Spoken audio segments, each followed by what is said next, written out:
ಛತ್ರಪತಿ ಶಿವಾಜಿ ಮಹಾರಾಜರು 1627ರಲ್ಲಿ ಪುಣೆಯ ಹತ್ತಿರ ಶಿವನೇರಿಯಲ್ಲಿ ಹುಟ್ಟಿದರು.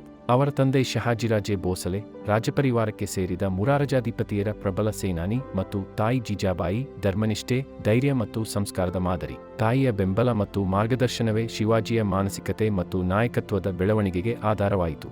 ಶಿವಾಜಿ ಬಾಲ್ಯದಂದೇ ಸಾಹಸಪ್ರಿಯ ಮತ್ತು ಧೈರ್ಯಶಾಲಿ ಬಾಲಕರಾಗಿದ್ದರು. ಜಿಜಾಬಾಯಿ ಅವರಿಗೆ ಕಥೆಗಳ ಮೂಲಕ ರಾಮಾಯಣ, ಮಹಾಭಾರತ ಮತ್ತು ಭಾರತೀಯ ಐತಿಹಾಸಿಕ ತತ್ವಗಳನ್ನು ಕಲಿಸಿದರು. ಈ ಪರಿಣಾಮದಿಂದ ಶಿವಾಜಿ ಹೋರಾಟದ, ನೈತಿಕತೆಯ ಮತ್ತು ಪ್ರಜೆಗಳ ಕಾಳಜಿಯ ಆದರ್ಶಗಳನ್ನು ರೂಢಿಸಿದರು. ಮರಾಠಾ ಸಾಮ್ರಾಜ್ಯದ ಸ್ಥಾಪನೆ. ಶಿವಾಜಿ ಅವರು 16ನೇ ವಯಸ್ಸಿನಲ್ಲಿ ಪುಣೆ ಪ್ರದೇಶದ ಕೆಲವು ಕೋಟೆಗಳನ್ನು ವಶಪಡಿಸಿಕೊಂಡು ತಮ್ಮ ಸಾಮ್ರಾಜ್ಯದ ತಳಹದಿಯನ್ನು ಬಲಪಡಿಸಿದರು. ತಮ್ಮ ಗುಪ್ತ ಕೌಶಲ್ಯಗಳು ಮತ್ತು ಗಣಿಮಾ ತಂತ್ರಗಳನ್ನು ಬಳಸಿ ಬಲಿಷ್ಠ ಮೊಘಲ್ ಸಾಮ್ರಾಜ್ಯದ ವಿರುದ್ಧ ಹೋರಾಡಲು ಅವರಿಗೆ ಬಲವಂತ ಸಾಧ್ಯವಾಯಿತು. ತೋರಣಕೋಟೆ ಅವರನ್ನು ಪ್ರಥಮ ಜಯವನ್ನು ನೀಡಿದ ಪ್ರಮುಖ ಯುದ್ಧಗಳಲ್ಲಿ ಒಂದಾಗಿದೆ.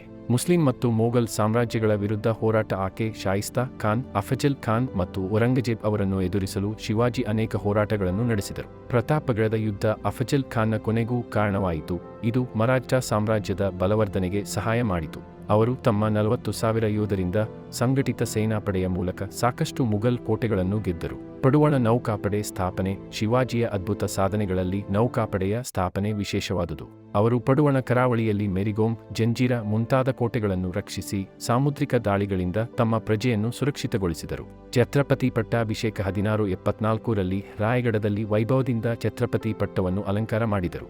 ಇದು ಮರಾಠಾ ಸಾಮ್ರಾಜ್ಯದ ವೈಭವವನ್ನು ಪ್ರತಿಪಾದಿಸಿದ ಸೂಕ್ಷ್ಮ ಕ್ಷಣ. ತಮ್ಮ ಸಾಮ್ರಾಜ್ಯದ ಆಡಳಿತದಲ್ಲಿ ಎಲ್ಲ ಜನಾಂಗಗಳಿಗೂ ಸಮಾನತೆಯನ್ನು ಒದಗಿಸಿದರು. ರಾಜ್ಯ ಸಚಿವಾಲಯ, ಅಷ್ಟಪ್ರಧಾನ ಮಂಡಳಿ ಸ್ಥಾಪಿಸಿ ರಾಜಕಾರ್ಯವನ್ನು ಸುಗಮಗೊಳಿಸಿದರು. ಶಿವಾಜಿಯ ಮರಣ. ಛತ್ರಪತಿ ಶಿವಾಜಿ ಮಹಾರಾಜರು 1680ರ ಏಪ್ರಿಲ್ 3ರಂದು ನಿಧನರಾದರು. ಅವರ ನಿಧನ ನಂತರವೂ ಅವರ ಆದರ್ಶಗಳು ಮತ್ತು ಆಡಳಿತ ಕೌಶಲ್ಯಗಳು ಮರಾಠಾ ಸಾಮ್ರಾಜ್ಯದ ಬಲಕ್ಕೆ ಇಂದಿಗೂ ಸ್ಫೂರ್ತಿಯಾಗಿದೆ. ಆಧುನಿಕ ಪ್ರಭಾವ. ಅವರು ಧರ್ಮ, ದೇಶಪ್ರೇಮ ಮತ್ತು ನ್ಯಾಯದಾದರ್ಶಗಳಕ್ಕ ಇಂದಿಗೂ ಅವರ ಜೀವನ ಕಥೆ ಭಾರತದ ಸ್ವಾತಂತ್ರ್ಯ ಹೋರಾಟ ಮತ್ತು ದೇಶದ ಪ್ರಗತಿಗೆ ಪ್ರೇರಣೆ ನೀಡುತ್ತದೆ.